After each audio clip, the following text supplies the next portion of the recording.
Unless the natural desires that attract us to members of the opposite sex are channeled exclusively toward a loving marriage relationship, the temptation to engage in sexual immorality can easily overpower our self-control. This weakness is the focus of the seventh commandment: you shall not commit adultery. Exodus 20:14, men and women were designed to be together and to need each other. Marriage is a natural union of a man and a woman and is divinely ordained and established by God at the creation. His laws, and in particular the seventh commandment, authorize the marriage relationship and establish it as the foundation of the family, which in turn stands as the foundation and most important building block of society.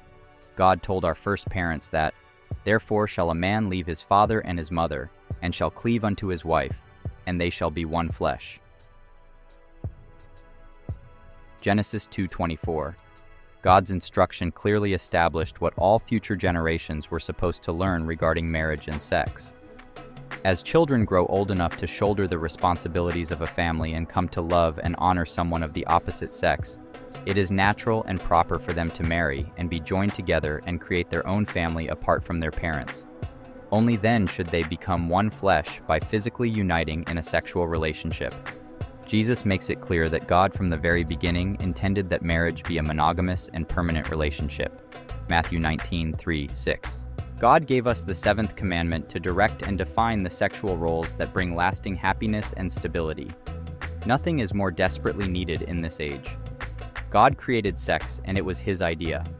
Contrary to some long-held opinions, He wants us to enjoy an abundantly pleasurable and stable sexual relationship within marriage.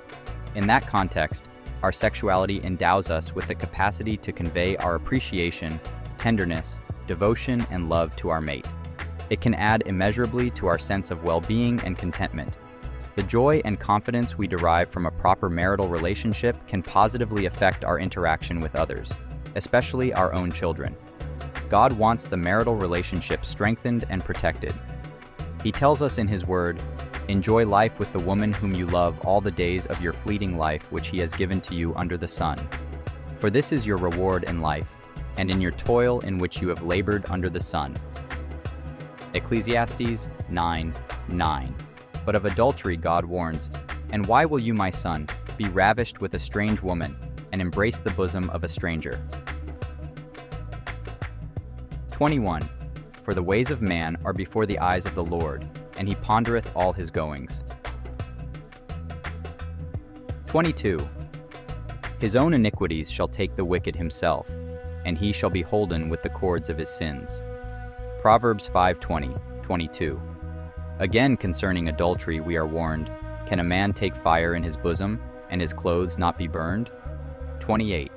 Can one go upon hot coals, and his feet not be burned? 29. So he that goeth into his neighbor's wife, whosoever toucheth her shall not be innocent. Proverbs 6:27-29. Wound and dishonor shall he, the adulterer, get, and his reproach shall not be wiped away. Proverbs 6:33. Are these warnings nothing but unenlightened, outdated rhetoric? Don't believe it. Instead, consider the worldwide havoc wreaked by sex outside of marriage. The social and personal harm brought by sexual immorality is so pervasive that it defies our ability to quantify its toll in human suffering. Most people simply refuse to contemplate its staggering consequences. Two prevailing views stand out. Some people assert their right to do whatever they please. Nobody is going to tell me what I can do in my personal life. Others rationalize virtually any kind of behavior. It doesn't matter what I do so long as no one gets hurt. These arguments are used to justify all sorts of sexual behavior, including promiscuity.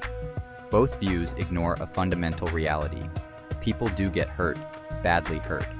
Immorality in any form is ultimately destructive. As the proverb says, "But whoso committeth adultery with a woman lacketh understanding. He that doeth it destroyeth his own soul." Proverbs 6:32. Adultery's first casualty is the damage to our mind and character. Broken homes are another staggering cost of the sexual revolution. They in turn spawn other social tragedies. A majority of the economically disadvantaged live in one-parent homes. Homes headed by a single parent are a leading factor in the incidence of subsequent criminal activity. Broken homes are the main consequence of sexual immorality and shattered marriages resulting from sexual infidelity. Divorce makes for even deeper personal problems. Custody fights go on for years. Children become pawns in a tug-of-war between parents for their love and loyalty. Children's grades suffer, and some drop out of school. Teenagers in turn become parents at younger and younger ages.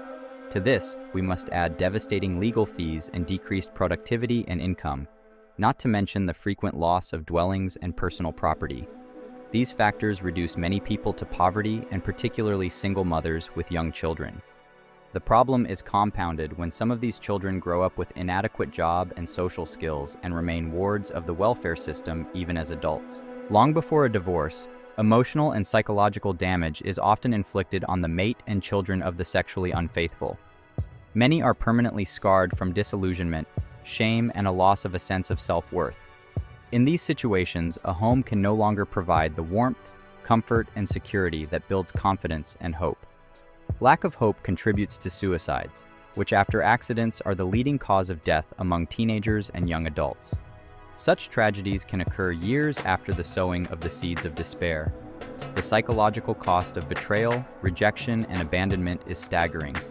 The spirit of millions is submerged in anger, depression, and bitterness because their trust in one whom they loved, whether mate or parent, has been betrayed. Many of these people are emotionally distorted for life. Some of them seek counseling, but others look for vengeance. The problems go on and on. Who said no one gets hurt? Adultery and promiscuity are tickets to social disaster. The real cost of sexual immorality is astronomical.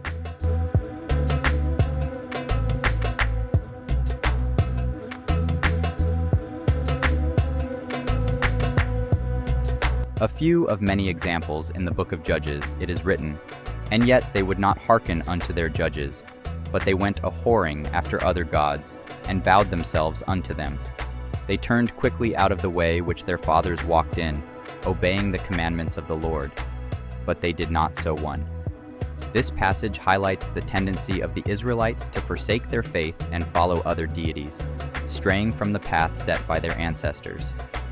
Similarly, in the New Testament, 1 Corinthians 10:6 warns against craving evil things and being idolaters. It serves as a reminder to remain steadfast in our devotion to God. 1 John 2:17 further emphasizes the importance of resisting worldly desires. If anyone loves the world, the love of the Father is not in him. For all that is in the world, the lust of the flesh and the lust of the eyes and the boastful pride of life, is not from the Father, but is from the world. The world is passing away, and also its lusts. But the one who does the will of God lives forever.